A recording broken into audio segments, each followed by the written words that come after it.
are starting our section on forces. I'm very excited. And we're going to start with one. We're going to say one with the force. Let's see how we do. So, we're going to start with a couple of questions. The first one is, what is a force? Well, hopefully we've got some ideas because we've done a little bit before in our younger grades, hopefully, but sometimes we've got to think about it and it's not this ethereal thing. But what is a force? What makes something a force? And then, do all moving objects experience a force? Do all stationary objects experience a force? So as I'm standing here, talking to you, am I experiencing forces? Or just one force, or lots of forces? So that's what we're going to look at today, okay? So, starting with our map, and we're going to look at all the different concepts. So we're going to go through all of these in this section. We're going to look at the properties of a force. We're going to look at what types of forces we have. How do we represent a force? Because that's very important. What are the components of a force? What is friction? How does it work? Forces and motion or non-motion, depending on the section. And then, of course, Newton's second law. That one's very important, okay? That's going to come up lots. So, let's go to what our key words are.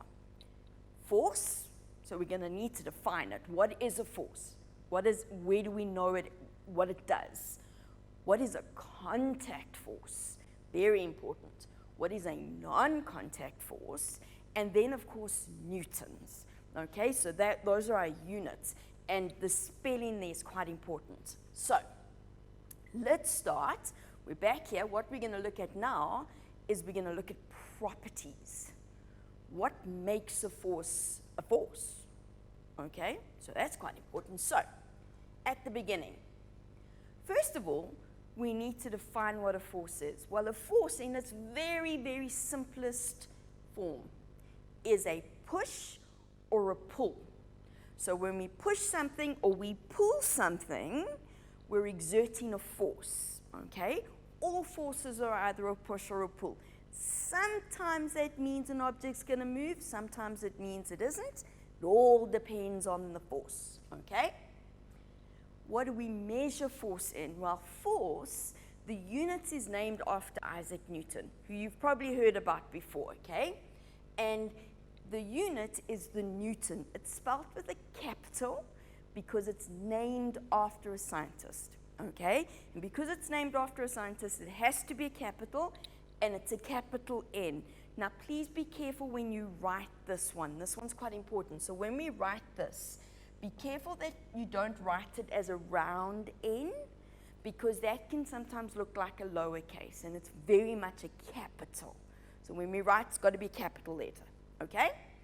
So, back here, now what we're going to do is we're going to look at the types of forces.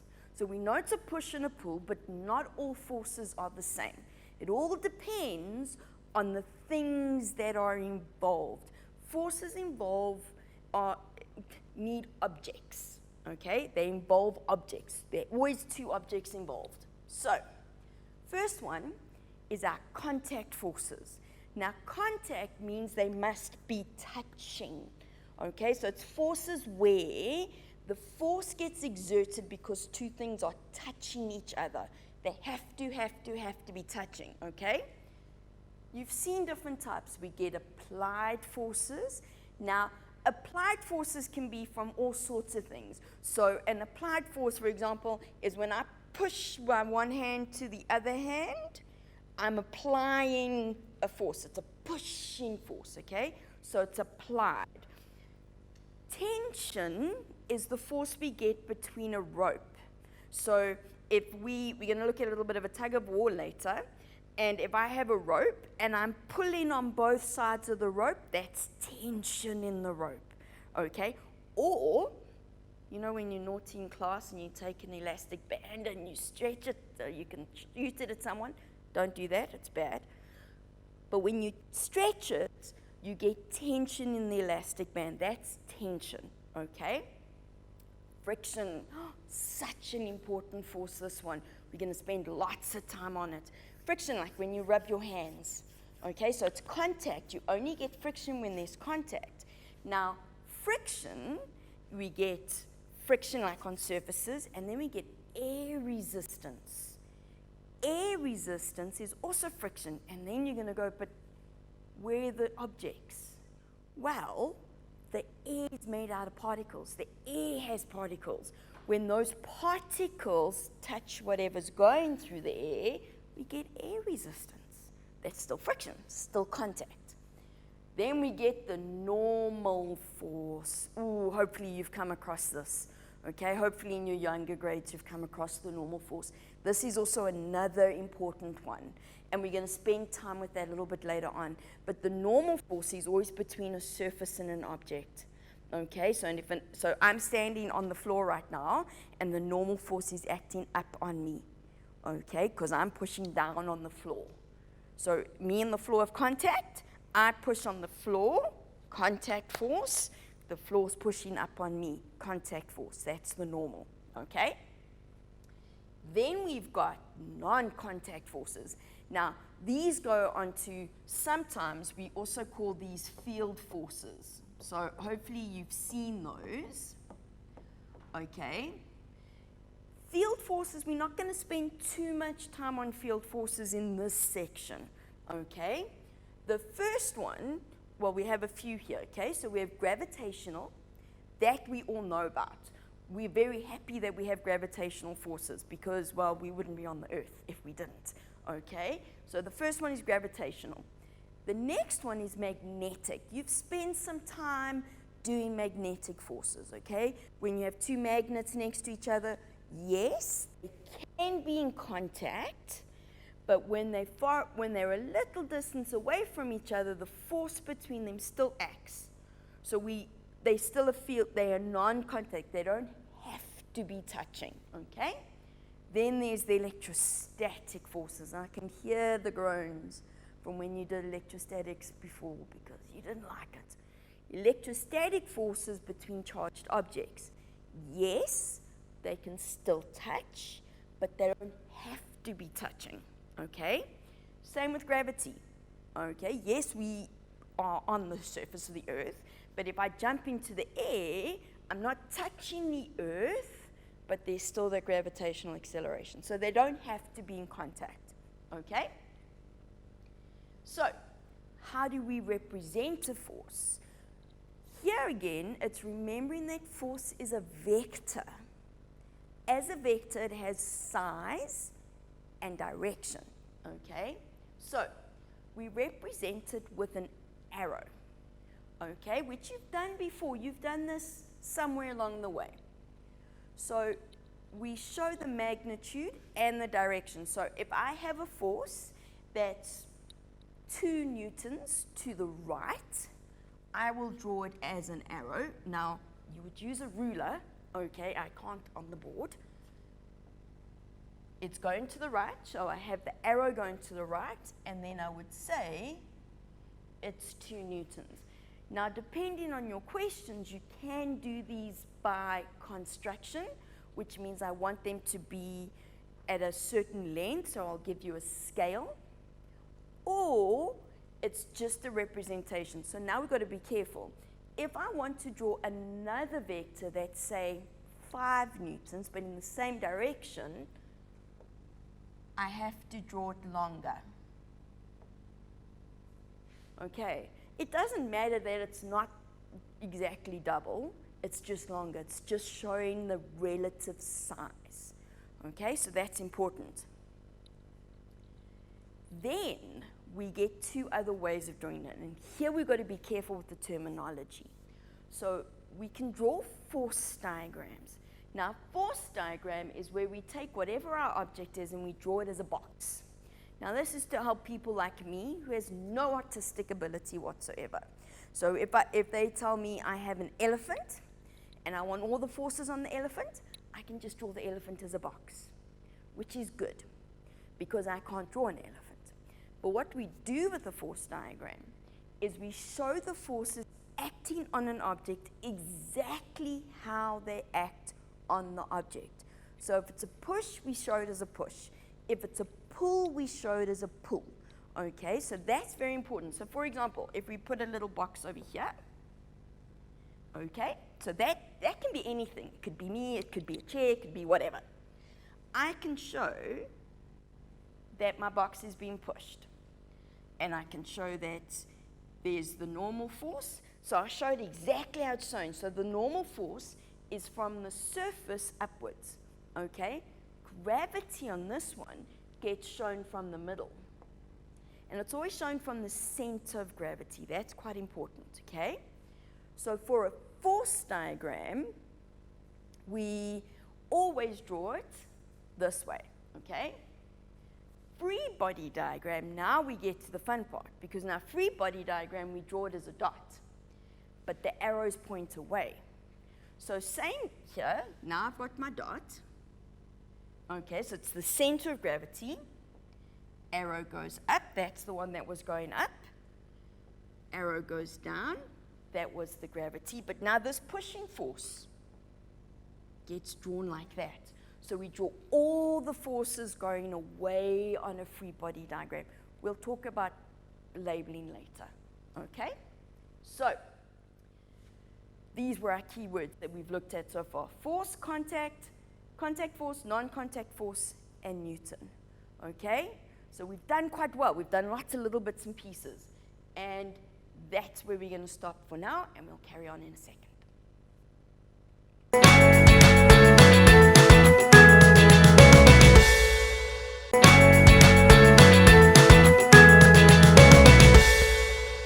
Welcome back.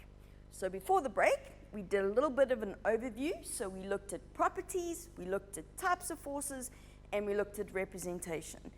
Now let's be a little bit more technical, okay? Let's get into the nitty-gritty of it. So what we're going to do is we're going to now talk about what happens when you push or pull an object, okay? So we're going to go to a bit of a simulation, which is great because I can't draw. So there we go. So here we have our little man, okay? And what we're going to do is we're going to start applying a force. Now here, I haven't got friction. We're ignoring friction for now because it's going to be a bit easier. And I want you to see the speed. So it's going to be a little speedometer. That's just going to show you how fast it's going to go. Watch. I apply force. It's not a, in fact, it's zero. Nothing's happening. He's not pushing. He's just standing there. Okay? Pushes a little bit. So we apply a little bit of a force. And you can see he starts moving, but can you see, if you look at the speed, he's getting faster and faster and faster, but he's pushing the object, okay?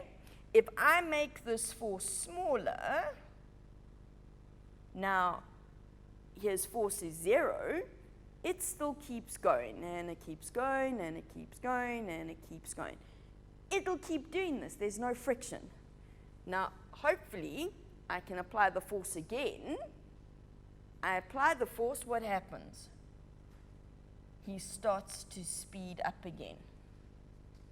So if there wasn't a force at the beginning, so we're going to reset it, okay? At the beginning, object wasn't moving.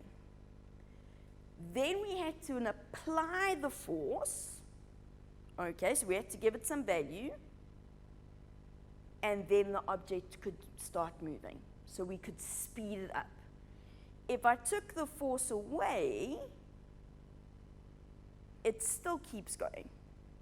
If I want to change the motion, I have to apply the force again and make it go faster, okay? So the force did two things. Started it moving, and then it could make it go faster. But, oh, there we go. But that's only force in one direction. Let's play some Tug of War, which is over there, okay? We have our men. Let's put a speedometer. There we go, that's the word I'm thinking of, on our little object. There we go. So I'm now going to put a man on the rope. Nothing's happening. Object is stationary. Now we're going to let him pull. So it's like tension. This force is a tension force. There we go. And he pulls. What do we see? The force, let's pause it. The force is to the left, and the object moves to the left. So instead of going to the right, like we saw in the first one, now it's going to the left. Okay? Let's put a force on the other side. Let's see if we can change the object's motion. So we could see, if I just leave this here, it was getting faster and faster. Okay? Now, let's put another man. Now, he's the same size. So what the animation is trying to show you is because the guys are the same size man has the same size force. Okay, so that's important. Now watch, and I'm hoping he doesn't go off the screen completely.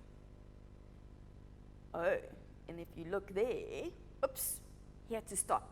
Now this is quite important. They went for a while, and then it stopped. Why did it stop? Here's another force. So this little block over here is a force. It stopped it. So it was moving, then it stopped. Okay? Let's start again. Now we have them, equal forces on both sides. Watch what happens. Oh, look. Nothing. The forces are equal, so we're experiencing a force, but there's no change in the motion. Let's make the red guys more heavier. There we go. So the force, now they're going to go to the right. I've stopped it. Now I've got enough time for you to see. There's the speed. Okay? I'm going to put another one here. Equal forces on both sides now. Okay? Just like right at the beginning. But it was already moving. So what happens here? Now the speed doesn't change. The speed stays the same. Still moving though. So the forces are being experienced. So what we've done is we've changed the motion. It was getting faster towards the right. Now it's going the same speed towards the right. It's not getting any slower or faster. I'm going to put one more. Now I'm putting a big guy on the left. Let's see what happens.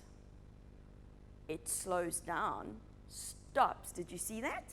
It slowed down, stopped, and now it's changed direction altogether. Okay? So what did we do with what this has shown us? The force can start it moving, the force can make it go faster, and a force can make it go slower. So those are the things the force can do. This animation, unfortunately, doesn't show me the other things, so let's go there. Okay, so we're still on properties. We've done this. We did that earlier. So over here, what can a force do? A force can cause an object to start moving. We showed that. It can make an object slow down, speed up, or stop. And these are all good things. It can also make it change direction. Now that we saw, when it slowed down, remember with the 2, when we had the nice big blue one, it slowed it down, it stopped, and then it changed direction. It doesn't always have to be horizontal. It's like when you're driving in a car and you turn the corner. You've changed direction. You've applied a force to the wheels. It can also change a shape. Like when you were little and you played with Play-Doh and you squished things and stretched things and changed shapes. That's all forces. It can also cause an object to rotate. As in a car, when we put the force on the wheels turn. That's rotating, okay? Or if you're playing cricket, spin bowlers, they make, with the way they bowl, they make the ball spin, which is important, so it's rotating. So we can do all of these things with the force. You've done that before. Okay, so let's do some questions just to make sure we're on the right track, okay? I want to draw a force diagram of a person pushing a box to the right. We're not going to worry about the person, but what I want is I want all the forces that are acting on the box. So now we're going to have to think a little bit, okay? So force diagram means we have to have a box. We have our box. Person is pushing it to the right, so we've got to remember which way is right. It's that way. Okay, that would be a basic diagram, but we know that there's going to be gravity. Gravity goes from the center down, okay? We know there's going to be the normal force, which goes up like that. I didn't tell you whether there would be friction or not, okay? So you need to be careful with questions like this. Don't make an assumption about something. So here I'm saying just draw a person pushing a box to the right. Don't assume there's friction. In your exams, and tests, they'll always be specific, okay? Yes, there's friction. No, there isn't. Sometimes we ignore friction because it makes life easier. So we're going to ignore it for now. But I never leave a diagram like this. I've got to label it. So this is my normal force, F with an N. This is gravity, Fg. And this is my applied force, my pushing force, okay? We usually put a key because there's different ways that we can write these symbols, which you may have seen. So Fn can also be written as just a capital N, and that's the normal force. So you may be using a capital N, you may be using Fn, it doesn't matter. But this is the normal, okay? Fg, which is weight, can also be written, now you need to be careful with this one, as a lowercase w, okay? I don't like teaching my learners to use a W because sometimes it looks like a capital W, and capital W is work. It's a different thing altogether. So it's got to be little w, okay? And that's weight or gravity. Whoops. Then there's F. Here, you may sometimes see it as FA, so you might go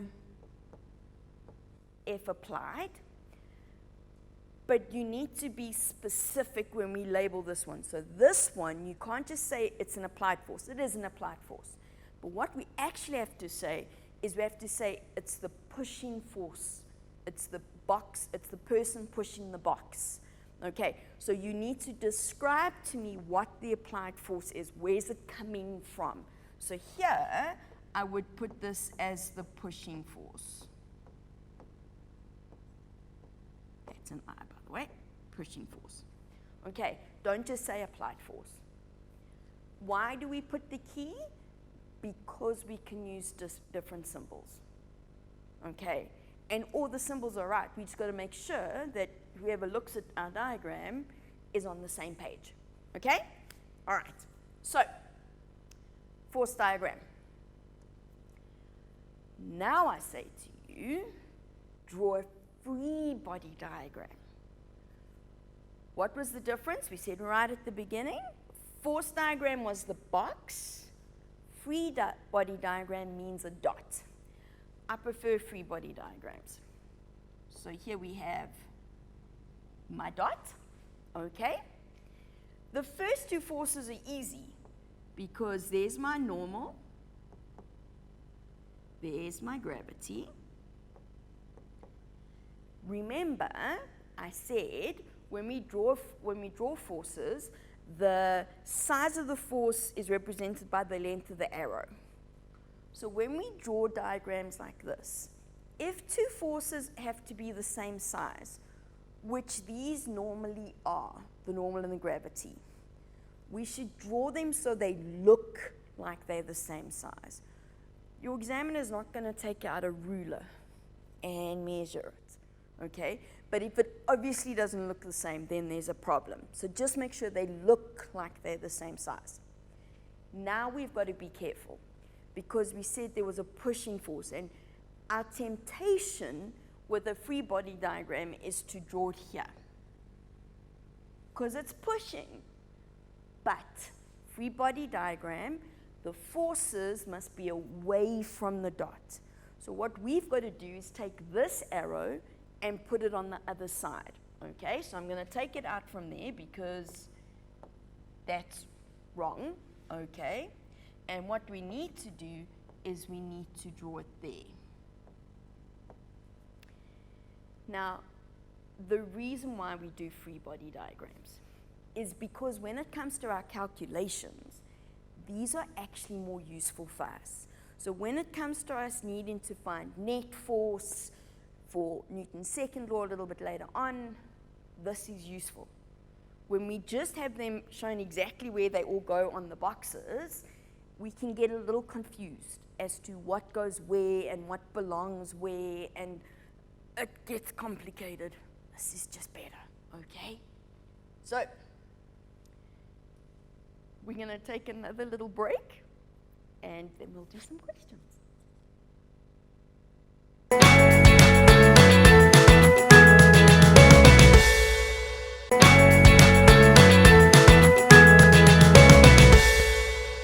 Welcome back. So, we've done some basic stuff. We looked at some theory. We did a little bit of investigation last time.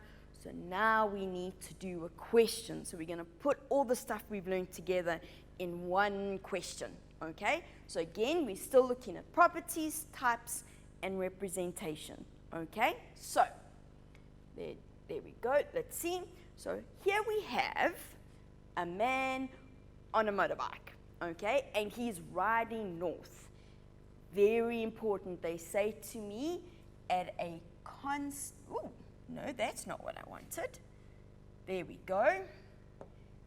At a constant velocity on a smooth road. So there's a couple of very important things just at the beginning. Number one, they're saying to you he's going north. Now here you need to be careful because if you look at the diagram, he's going to the left.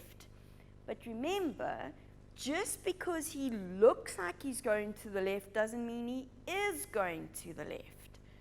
I'm telling you in the question that that's north. So we need to be careful. Any direction that I use, any direction that I describe can be north or south. Okay, so north would be to the left on this diagram. South is to the right. You must look at what they gave you. If I didn't put north there, so I just said a man rides on his motorbike, then I can describe it as going left, but I can't describe it as going west because that's just the way we drew the diagram. I don't know if west is that way, but he's definitely going left as I look at him. Okay, there we go. Now, he's going at constant velocity. He's not accelerating. That also tells us that it's the same situation as when we had the two men pulling the tug of war, where when the forces were the same, they went at constant velocity. Okay, so what am I telling you? The forces that are pushing the motorbike forward and any forces pushing the motorbike backwards are the same. Okay? Smooth road. Smooth tells me there's very little or no friction. Okay? Now here, because he's going at constant velocity, there's going to have to be friction. Okay? There will have to be frictions. We're just going to go with it. But smooth road, smooth surface, no friction. Why do we put no friction in? To make the question easier. Okay, we're going to add friction. It's just the beginning. So, first question says, indicate the following forces on the diagram. We like questions like this because they're saying use the diagram, don't have to redraw it. Basically, I'm asking you to do me a force diagram, and I want the applied force.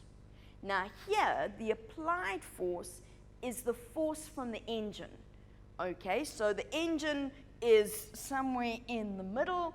We're not overly concerned whether you know where the engine is, but what I do need to know is which direction is it going in. So my applied force is going to make him go north, and it's here. Okay, so this is my applied force.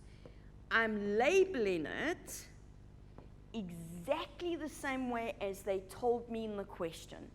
Here, I can't make up my own labels.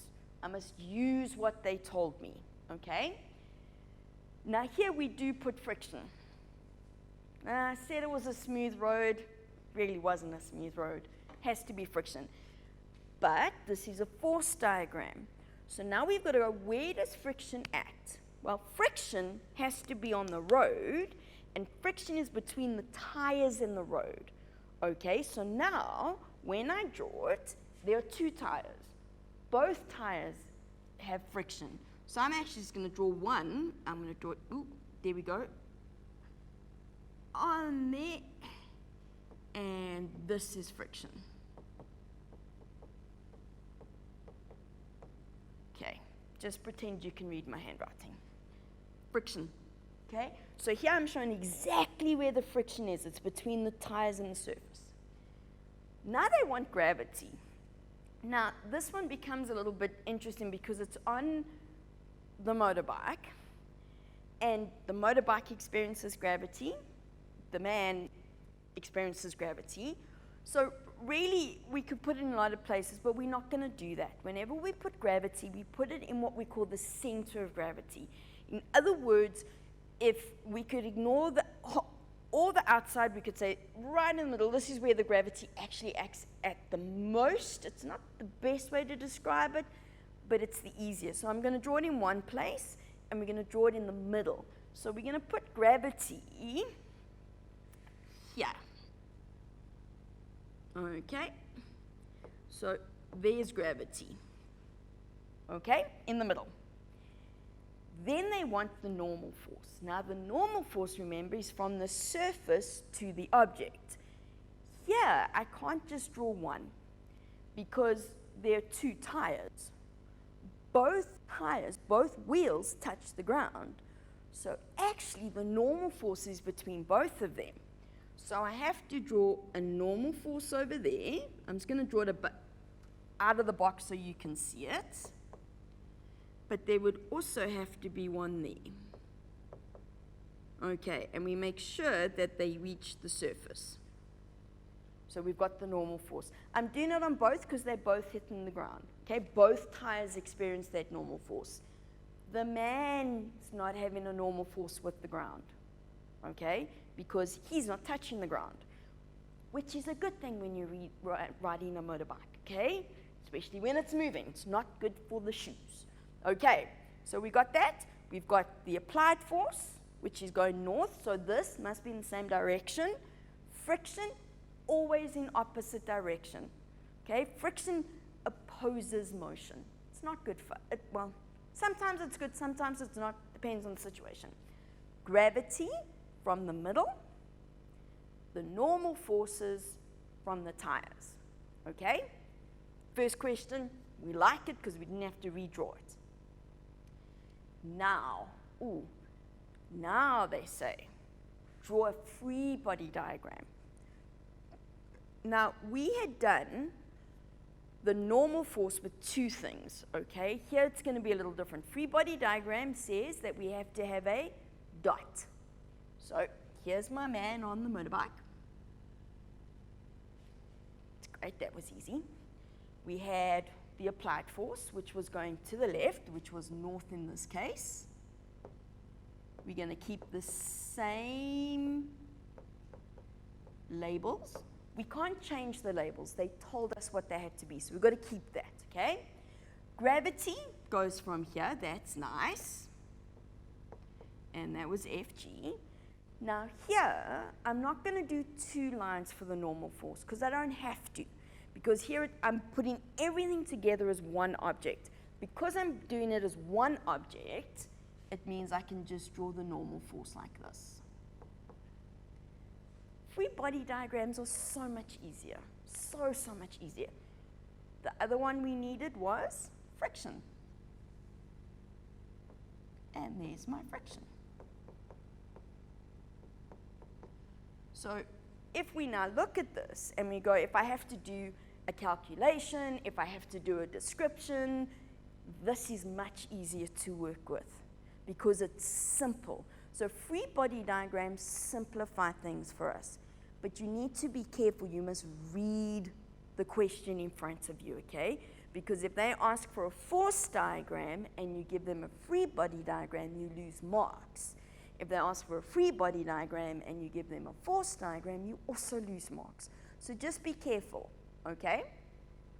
Nice and simple. Let's add some stuff into this.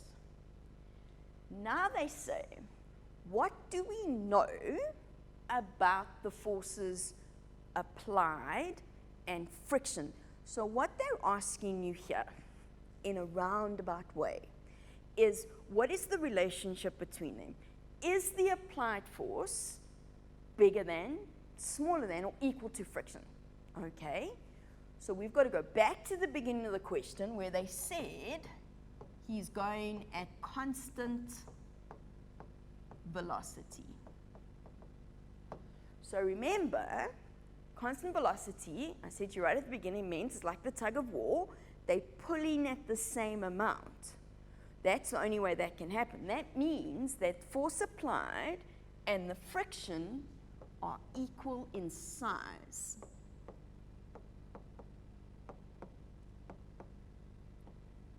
I didn't say equal, okay? Because equal, because force is a vector, means that they're equal in everything, size and direction. But they're not. They're equal in size, but opposite in direction. So they go in opposite directions. They balance each other out. Okay, that's what they're doing. Then, now, the man pulls the accelerator levers. Same as in a car, pushes his foot on the accelerator. The motorbike starts to accelerate. Velocity is not constant anymore. He's now going faster, and he's going to be going faster north, okay, to the left as we were looking at the diagram. This is the accelerator, not the brakes. Which one of the named forces, so remember the named forces was applied force, friction, gravity, and the normal force. Which one of them increases? So we've got to think about this and go, what direction were they all moving in? Gravity and normal were vertical. They've got nothing to do with the horizontal motion. That means it's either the applied force or it's the frictional force, okay? Friction will slow him down.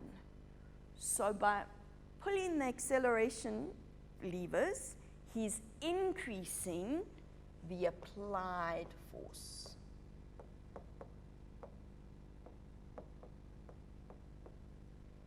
Okay, he's increasing the applied force. That makes him go faster. We're not worrying about what happens with the friction. We're going to deal with that later. Now, he starts to accelerate. We've actually answered these questions. Does Fg also get bigger? Fg is his gravitational pull, how hard the Earth is, or how big the pull of the Earth is on him. Did his mass change? No, unless he was eating while he was riding. Did the motorbike's mass change? No. So it can't be Fg, okay? So this answer is no. Okay? Does his normal force change? Well, the normal force is related to gravity. So if his force on the Earth didn't change, stayed the same size, normal force also stays the same size. So this is also no. This is very important. Just because we changed one of the forces doesn't mean the others also change. And for us, when we look at forces, mass is a constant. Okay, we keep mass constant because it makes the maths easier for us and it makes the questions easier. We're not trying to trick you. We're not trying to make it more complicated at this stage. You'll do that at varsity. Here, we're trying to keep it nice and simple, okay? So mass doesn't change. That means gravity is not going to change, okay? We can change the normal force, but we're going to look at that later. For this, we're not changing it, okay? So, what have we learned today? Okay, because there's things we need to just summarize it. Number one, a force is a push or a pull, and it is a vector. And we remember vector means it has size, magnitude, and direction. Also means when we do questions with forces and we have to calculate a force, we need to say which direction the force is acting in. Okay, very important, don't leave those out. A force can be a contact force like friction, tension, the applied force, the normal force. There's lots of contact forces. Or it can be a non-contact force. Gravity, magnetic forces, electrostatic forces, okay? In this section, when we look at forces, it's part of mechanics, we're only going to worry about gravity, okay? We'll deal with electrostatics later, and magnetic, you'll also deal with later. We're not going to worry about those. Forces are measured in newtons, okay? Newton, remember capital N, and when we write it down, because it's the surname of a scientist. Okay, forces are represented by arrows in force or free body diagrams. Remember, force diagrams have to have boxes. Okay, free body diagrams have dots. Okay, and I didn't write them out because we like to learn with pictures. Force diagrams, the forces are drawn exactly as they are shown. So if it's a pushing force, we draw it as a pushing force, okay? Free body diagrams are drawn with the arrows pointing away. That makes it a little more complicated for us, but they're always pointing away. They go away from the center of gravity, all right? So we've done a lot today, okay? We've done properties, types, and representing a force. Next time, we're going to look at components. Going to make it a little bit more difficult for you. But that's all we've got for this one. We'll see you next time.